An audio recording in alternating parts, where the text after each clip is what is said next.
So you're about to buy an AI tool and now you're stuck between Higgsfield and HeyGen. Let me guess what you're thinking. I don't want 2 subscriptions. I just want the one that's actually worth my money. Honestly, that's the smartest way to look at it because these tools can save you a lot of time, but only if you buy the right one. Here's what surprised me after using both. At first glance, they both fall under the AI video category, so you'd expect them to do similar things. But once you start building real projects, you realize they're solving completely different problems. That's why so many people end up comparing the wrong things. If your goal is creating cinematic AI videos with dynamic camera movement and eye-catching visuals, Higgsfield feels like it's built for that job. You start with an idea, experiment with different scenes, and focus on making the video itself look more engaging. It's the kind of tool that makes people stop scrolling. Now, maybe you're thinking, that's great, but I make business videos, product demos, training videos, or client presentations. If that's your world, HeyGen starts making a lot more sense.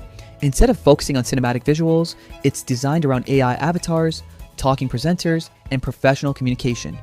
If your audience expects a presenter on screen, HeyGen can save you a huge amount of production time. Here's where I see people waste money.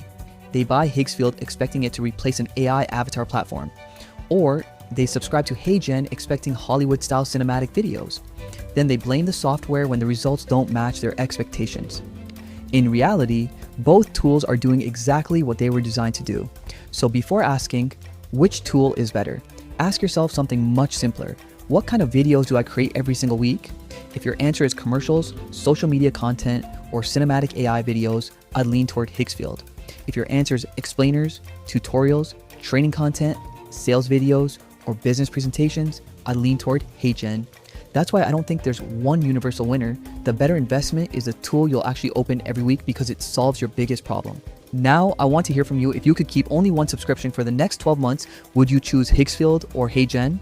And what type of videos do you create the most? Drop your answer in the comments because I think this is one comparison where everyone's answer will be different.